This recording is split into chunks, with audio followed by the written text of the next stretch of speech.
ketika kita menyambut Bulan Kebangsaan ke-64, negara masih lagi berhadapan dengan cabaran getir dalam memerangi pandemik COVID-19.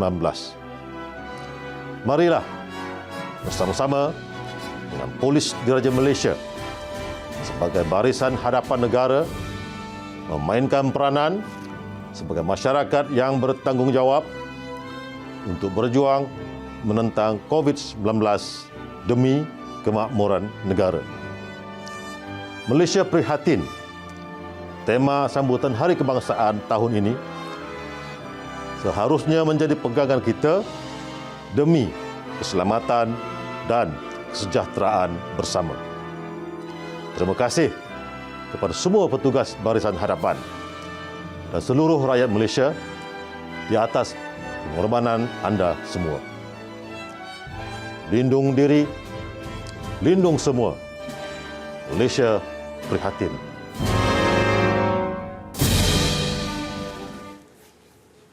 Baik, bertemu kembali dalam Personal SY. Saya bermula dengan seorang di sini. Lama saya tak duduk di meja ini. Kalau ada kopi sedap juga ni, musim-musim sejuk macam ni. Jadi kepada anda yang sedang menyaksikan Personal SY, tadi kita bercakap berkenaan dengan Demi Malaysia. Tadi kita sudah saksikan ucapan Ketua Polis Negara bersempena dengan Bulan Kebangsaan ke-64.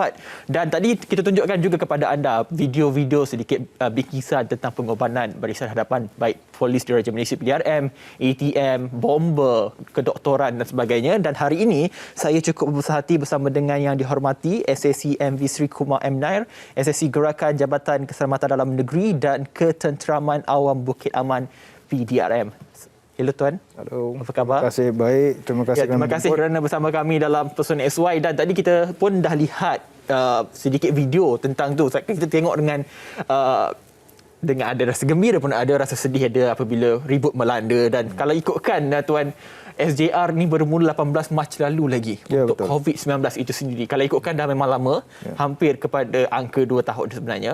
Cuma saya nak mulakan Tuan untuk awal ini berkenaan dengan SOP. SOP ni satu perkataan yang tak lekang daripada mulut rakyat Malaysia ni Tuan. Ya. Tapi masalahnya sekarang bila ada kelonggaran yang diberikan, masih lagi ada pelanggaran SOP oleh rakyat Malaysia. Saya tak kata semua, tapi ada antara mereka. Mungkin Tuan boleh kongsikan di awal perbincangan ini bagaimana sebenarnya SOP untuk rakyat Malaysia ni. Bagus rakyat Malaysia sebenarnya. Ya. Jadi SOP ini dicipta dan dibuat mengikut keadaan masa pandemik ya. Jadi dia tetap akan berubah mengikut kesesuaian keadaan jangkitan. Ada kadang-kadang SOP itu untuk kawasan PKPD misal kata, yang tu diperketatkan. Yang kawasan yang tidak begitu ada jangkitan kita longgarkan. Jadi benda ni dibuat dengan perbincangan teliti di peringkat Majlis Keselamatan Negara ya, MKN. Benda ni bukan kita suka-suka kita keluarkan. Dia bincang dengan teliti. Dan Tuan, kalau kita ikut kalau saya kira-kira semenjak PKP 18 Mac ini lebih 500 hari dah PKP dilaksanakan. Dan ada seketika waktu lebih kurang dalam bulan 7 tahun lalu SJR ditarik semula disebabkan oleh pergerakan rentas negeri dibenarkan. Tapi kini semenjak bulan 1 tak silap saya SJR mula dikuatkuasakan kerana rentas negeri tidak dibenarkan. Saya nak tahu juga kekuatan anggota PDRM dalam menjaga keselamatan. Kalau ikutkan dengan cuaca panasnya, dengan hujan, kalau tengok pakai pelitup muka tu si ada berbekas sebab cuaca panas tu Tuan. Apa sebenarnya motivasi yang menjadikan pasukan Tuan ini boleh berdiri teguh memastikan keselamatan negara ini? Baik, yang ini saya rasalah berpunca dari kecekalan yang diterapkan semasa latihan asas kepolisian. Jadi dalam latihan asas kita akan tekankan pada kepatuhan pada arahan, tumpuan kepada misi, dalam bahasa Inggerisnya mission focus. Jadi kalau anggota itu ditugaskan di sekatan jalan raya, dia akan ada perkara-perkara yang perlu dilaksanakan. Jadi dengan adanya asas kepatuhan kepada arahan, anggota akan cekal menjalankan arahan-arahan ini. Lepas tu rasa tanggungjawab, responsibility ya, rasa tanggungjawab terhadap keselamatan negara. Yang ni juga kita masuk pasukan keselamatan, polis, baik tentera, apa saja, kerana kita nak jaga keselamatan negara. Jadi kesedaran keselamatan negara yang keadaan sekarang ni demi generasi akan datang ya. Itu. Lepas tu kita perlu tanya diri kita ya, kalau bukan kita siapa lagi Ya, yang berpakaian uniform ini berganding bahu dengan pihak-pihak lain yang turut sama dalam perjuangan inilah. Jadi kitalah benteng pertahanan negara. Orang kata kadang dah angkat sumpah kan waktu mengangkat jawatan itu, dah angkat sumpah untuk berkhidmat kepada negara, tidak kira apa jua yang berlaku kepada negara, apatah lagi dalam pandemik ini sendiri. Tadi Tuhan berkata tentang tanggungjawab polis itu sendiri, pihak bersiaran hadapan sebenarnya. Tapi kita tahu juga tanggungjawab rakyat pula. Sebab kadang-kadang tanggungjawab rakyat ni tertukar ataupun tidak faham. Kalau kita lihat Sekatan Jalan Raya itu berpanjangan, sebenarnya ianya berpunca pada rakyat sendiri. Kalau kata tengah Roblox ataupun SJR tu lambat keluarkan surat, Tuan apa boleh kongsikan kepada kita? Ya, jika kita terapkan sebagai rakyat, saya juga rakyat, sebagai rakyat, perjuangan kita sama. Jadi kalau misal kata Sekatan Jalan Raya, kita menghampiri Sekatan Jalan Raya, kita perlu siapkan dokumen. Ya. Dia perlu ditunjukkan kepada anggota yang bertugas. Jangan bila sampai Sekatan Jalan Raya, masa tu baru nak cari dokumen apa nama semua. Dah panik semua. Jadi kalau perlu kita siapkan kad, my card. Tunjuk yang ni saya, yang ni surat syarikat saya apa semua, akan memudahkan tugas anggota. Anggota yang bertugas di Sekatan Jalan Raya 8 jam dia orang berdiri situ. Dia tak kira panas, hujan macam yang disebut tadi ya. Kadang-kadang ribut pun ada. Betul. Kena pegang kemah kita tu. Tapi tak apa. Kita memang memilih kerjaya ini dan benda ni sebahagian dari kerjaya. Jadi kita minta masyarakat memahami peranan yang dimainkan. Bila masyarakat juga memainkan peranan, maka sehaluanlah kita akan mudah capai. Ya. Baik Tuan, kita akan berkongsi banyak lagi. Kita akan bersama dengan Zahira Razi juga. Zahira ni ada juga seorang lagi barisan hadapan bersama dengan beliau. Zahira, apa cerita Zahira? Terjauh je kita ni kan? Okey, terima kasih Hafiz. Okey, sebelum saya memperkenalkan kepada anda tetamu yang sudah pun menulis lebih daripada 200 buah buku ilmiah dan juga jurnal perubatan untuk pasaran antarabangsa dan juga tempatan. Kita saksikan dulu klip yang telah disediakan.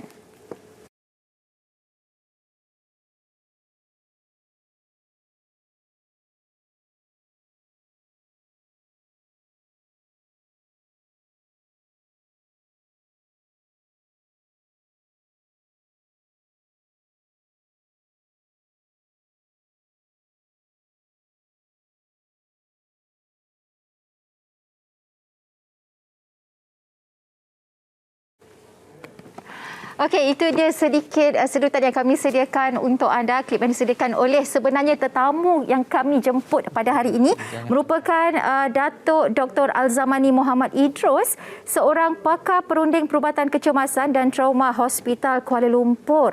Dan juga kita difahamkan bahawa doktor, macam saya sebutkan tadi, doktor telah pun menerbitkan lebih daripada 200 buah jurnal perubatan antarabangsa dan juga tempatan. Saya perlu betulkan, bukan, itu adalah kertas saintifik yang saya hasilkan.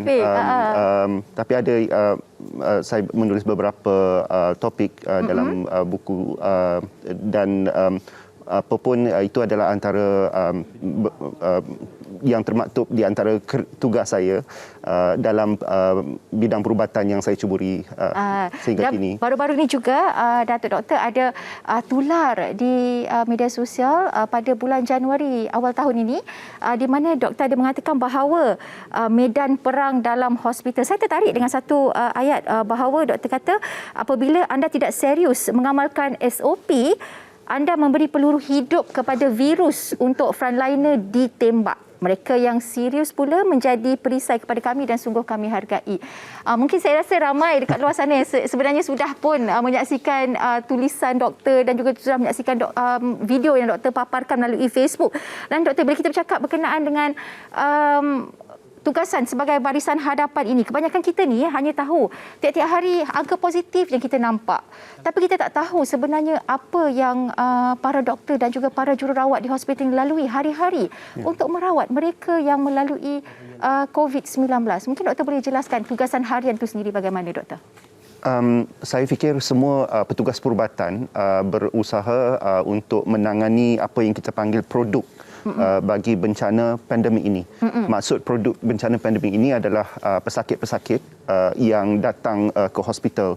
Dan kita tahu apabila mereka ini diserang oleh virus COVID-19, mereka secara tipikal datang dengan tercungap-cungap bagi kategori yang kritikal, memerlukan oksigen dan malah perlu dimasukkan tiub pernafasan apabila perlu.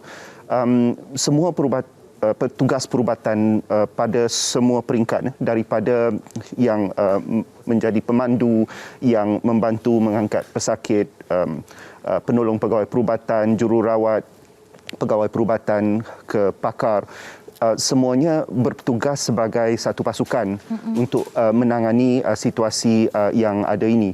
Jadi setiap hari, setiap pesakit yang datang pun kita tidak tahu sama ada mereka mempunyai COVID-19 ataupun tidak. Jadi mereka semuanya disaring dengan simptom-simptom kemungkinan ada COVID. Dan hospital terpaksa dibahagi dua. Satu kawasan bersih, satu kawasan yang kita panggil kotor, untuk mereka yang ada kemungkinan ada COVID-19, dan kita perlu laksanakan ujian untuk mengenal pasti. Apapun dalam keadaan itu, setiap gejala ditangani dan diberikan sebagaimana yang diperlukan. Perlu oksigen, kita berikan oksigen. Perlukan perubatan, rawatan, ubat, kita berikan rawatan ubat. Perlu dimasukkan tiub pernafasan, kita masukkan tiub pernafasan. Dan semua mereka ini yang bertugas kaki tangan perubatan juga dalam manusia, mereka juga terdedah kepada semua bahaya COVID apabila berhadapan dengan semua ini. Dan mereka juga adalah keluarga, adalah manusia, ada emosi, ada perasaan. Mereka juga orang yang pertama divaksin. Mereka orang yang pertama orang yang tidak dapat mengambil cuti, mereka juga tidak dapat berjumpa keluarga semasa perintah kawalan pergerakan. Jadi sebenarnya kita adalah rakyat, kita adalah petugas, kita adalah orang yang sama, kita adalah orang Malaysia, dan kerana itu kami melihat masyarakat di luar sana adalah juga sebahagian daripada pasukan kita dalam memenangi peperangan ini. Kerana peperangan pandemik ini tidak dapat dimenangi oleh kami yang bertugas di barisan hadapan. Ia hanya dapat dimenangi oleh anda semua, masyarakat di luar sana yang mematuhi SOP, kerana apabila SOP dipatuhi, seperti kayu, api yang tidak bertemu kayu, seperti juga COVID tidak bertemu manusia. Jadi kalau tidak ada kayu berjauhan, COVID tidak dapat merentas. Begitu juga manusia, apabila manusia berjauhan, kalau berdekatan pun terlindung dengan mask dan sebagainya, maka COVID tidak dapat merentas dan COVID mati di situ. Jadi peranan anda terlalu besar. Jadi tugas kami selain daripada menerima produk perubatan, produk COVID-19 adalah juga mengingatkan masyarakat untuk sama-sama kita menangkan perang ini bersama-sama. Saya tertarik dengan ada satu yang doktor sebutkan tadi, bahawa berkenaan dengan emosi. Tetapi kita akan tanyakan persoalan itu kepada Dato' Doktor. Kita akan berehat seketika. Lepas ini kita akan kembali lagi dalam Pesona SY Serasi di Hati.